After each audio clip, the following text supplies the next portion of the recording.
அனைவருக்கும் எனது வந்திருக்கின்ற தமிழ்நாடு முழுவதும் இருந்து வந்திருக்கின்ற சித்த வைத்தியர்களுக்கு அனைவருக்கும் என்னுடைய வாழ்த்துக்களையும் நன்றியை நான் தெரிவித்துக் கொள்கிறேன். ஒருவர் நமது சுப்பையா அவர்கள் விசுவாசத்துக்கு பெயர் போகிறவர், யாரிடம் இருந்தாலும் அவரிடம் சிறப்பாக இருக்கக்கூடியவர். அவர் ஏற்கனவே எங்கிருந்தார் என்பது உங்களுக்கு தெரியும். ஆனால் இன்றைக்கு முழுக்க முழுக்க எங்களை காட்டிலும் அதிகமாக இந்த இயக்கத்திலே பற்று கொண்டு எங்களை எல்லாம் தொடர்ந்து நாங்கள் சங்கடப்படுகிற அளவிற்கு வாழ்த்துகிறவர். நான் வேண்டாம் என்று சொன்னாலும் கேட்பதில்லை. கணவனார் மனைவி இருவருமே மிக இவர்கள் செய்கிற எங்களுக்கு செய்கிற இந்த நன்றிக்கு திருப்பி ஏதாவது நாம் செய்ய வேண்டும் என்று பார்க்கிற போதெல்லாம் நினைக்கிற அளவுக்கு எங்களை வாழ்த்து கொண்டு இருக்கிறவர்கள். எனவே அவர்கள் ஒரு மாநாட்டின் தலைமையிலிருந்து தொடர்ந்து இந்த திருச்சியில் இந்த மாநாட்டை நடத்தி கொண்டிருக்கிறார்கள். இன்றைக்கு ஒவ்வொருவரும் அலோபதி மருத்துவத்திலிருந்து சித்த மருத்துவத்திற்கு நீங்கள் பேஸ்புக்கை திறந்தா போறோம், என்னென்ன வருது சித்த மருத்துவத்தில், எதை மூலிகை என்ன சாப்பிடணும், என்ன வியாதி சோர்வாகும் என்று தினந்தோறும் அவரவர்களுக்கு தெரிந்த செய்தியை மக்களுக்கு பரப்பி வருகிறார்கள்.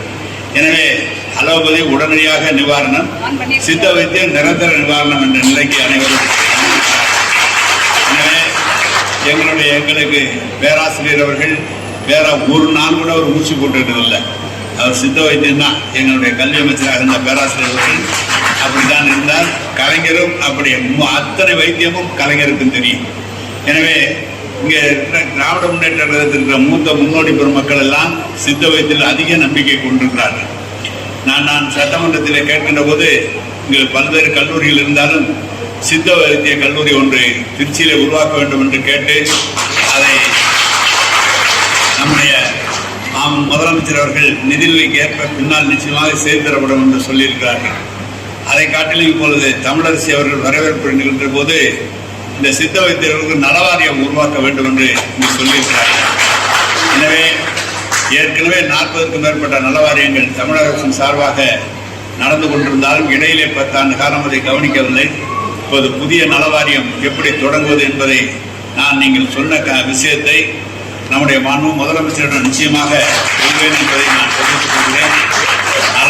நலவாரியம் என்று சொன்னாலே அது பிள்ளைகளுக்கு படிப்பதற்கு பணம், ஓய்வூதியம், அவருடைய மருத்துவ செலவுக்கு பணம் இதெல்லாம் தொடர்ந்து நலவாரியத்திலே பல உறுப்பினர்கள் பெற்றுக் கொண்டிருக்கிறார்கள். வைத்திய செலவுக்கு, படிப்பு செலவுக்கு என்று மட்டுமல்ல, வாழ்க்கை துணைகளுக்கு தேவையான உதவியும் நலவாரியத்தின் மூலமாக நடந்து கொண்டிருக்கிறது. நிறைய நலவாரிய உறுப்பினர்கள் சேர்கிற போது அதில் வருகிற ஒரு தொகை அரசினுடைய ஒரு பங்கு என்ற அளவிலே நலவாரியங்கள் இயங்கிக் கொண்டிருக்கிறது. சித்த வைத்தியத்திற்கென்றும் நலவாரியம் உருவாக்குவதற்கு நீங்கள் எடுக்கிற முயற்சிக்கு நிச்சயமாக நான் முதலமைச்சருடன் தெரிவிப்பேன் என்பதை தெரிவித்துக் கொள்கிறேன். எனவே வைத்திய மாநாடு நீங்கள் பார்த்தீங்கன்னா சித்த வைத்தியரில் ஏற்கனவே மிகப்பெரிய அளவில் சேலத்தில் இருக்கிற காலிமுத்தெல்லாம் மிகப்பெரிய அளவில் இதில் வளர்ந்துருக்கிறார். ஒவ்வொரு ஊராக சென்று வைத்தியம் பார்த்தவர்கள் இன்றைக்கு ஒசூர்லேருந்து, அதே மாதிரி சென்னையிலிருந்து, திருச்சியிலிருந்து, காரைக்காலிலிருந்து, பாண்டிச்சேரியிலிருந்தெல்லாம் சித்த வைத்தியர்கள் வந்திருக்கிறீர்கள். நீங்கள் உங்களுடைய வருவாய் ஈட்டுவது மட்டுமல்ல, மக்களுடைய நலனை பேணு காப்பதிலே குறைந்த செலவிலே வைத்தியத்தை செய்கின்ற ஒரு திட்டம்தான்.